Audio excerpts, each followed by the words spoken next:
ទី3នៅថាថាអនៅ channel ភាសាប្រយោគខ្នងនេះខ្ញុំឈ្មោះបុយជូលីខ្ញុំឈ្មោះសឿនវិជ្ជណានេះខ្ញុំឈ្មោះអង្គសៀវស៊ីបាទឈ្មោះគៀនហោះ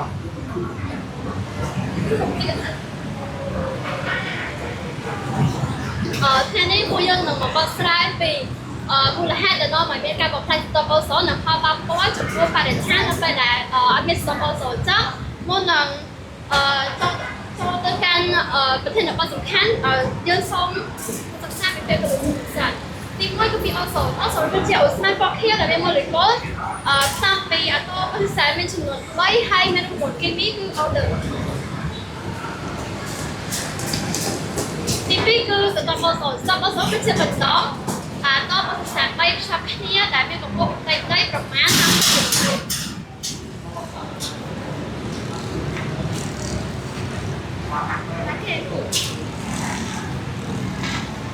មូលហេតុnóមានការបំផ្លាញស្តុបអូសូនដោយសារសារធាតុគីមីដែលបំផ្លាញស្តុបអូសូនស្តុបអូសូននៅក្នុងសម្ភារៈដូចជាម៉ាស៊ីនដូចជាគ្រឿងប្រអប់ស្រាយបំបត្តិក្លិនខ្លួនបំបត្តិបំពង់កម្ចាត់សត្វល្អិតចង្រៃការផលិត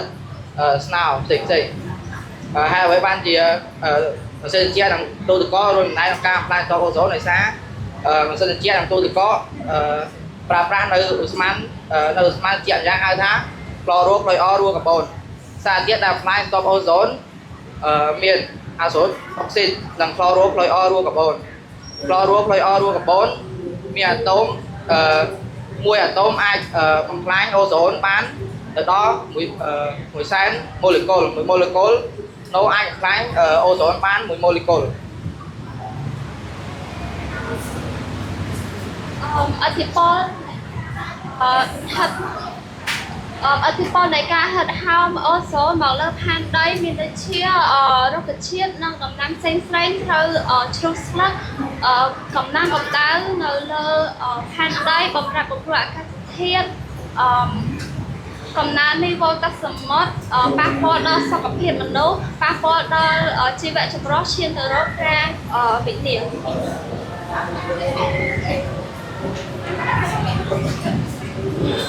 ហើយដើម្បីចូលរួមថែរក្សាស្តុបអូសូនយើងត្រូវចូលរួមយ៉ាងខ្លាំងក្លាដោយតាមរយៈការថែទាំម៉ាស៊ីនត្រជាក់និងទូទឹកកកឲ្យបានល្អនិងការកាត់បន្ថយការប្រើប្រាស់ប្រសិនបើម៉ាស៊ីនត្រជាក់ឬទូទឹកកកមានការប៉ះពាល់ឬក៏ខូចប៉ះពាល់ខ្លាំងយើងគួរកុំប្រើប្រាស់ក្នុងន័យនេះគេចង់ឲ្យយើងស្វែងរកនៅម៉ាស៊ីនត្រជាក់ឬទូទឹកកកណាដែលប្រើទៅមិនសូវប៉ះពាល់ខ្លាំងដល់បរិស្ថានហើយ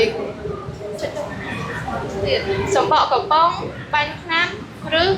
សម្បកកំប៉ុងថ្នាំកម្ចាត់សត្វល្អិតត្រូវយកទៅកាប់ក្នុងដីហើយបានជាគេថាសម្បកកំប៉ុងថ្នាំបាញ់ឬកម្ចាត់សត្វល្អិតត្រូវយកទៅកាប់ក្នុងដីពីព្រោះក្នុងសម្បកកំប៉ុងនេះមានទុកទៅដោយឧស្ម័នមេត្រជាក់ដែលវាគឺជាឧស្ម័នកាបូន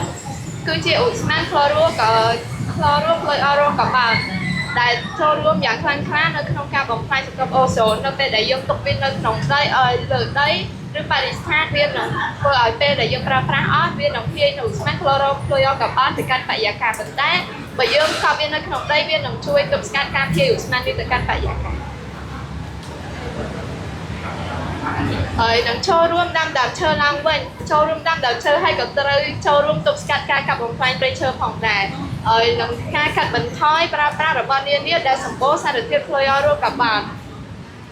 ដូចជាយើងអាចប្រើប្រាស់សារធាតុផ្សេងដូចជាអ៊ីត្រូក្លរ៉ូក្លូអ៊រកាបូនដែលអាចជំនួសនៅក្លរ៉ូក្លូអ៊រកាបូនដែរបាទវាជាសារធាតុដែលមានផលប៉ះពាល់ដូចគ្នាប៉ុន្តែអ៊ីត្រូក្លរ៉ូក្លូអ៊រកាបូនវាមានការប៉ះពាល់តិចជាងក្លូអ៊រ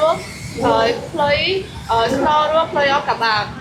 ហើយទិញអំពូលសន្សំថាមពលក្នុងមានកិច្ចនៅឆ្នាំ1998មាន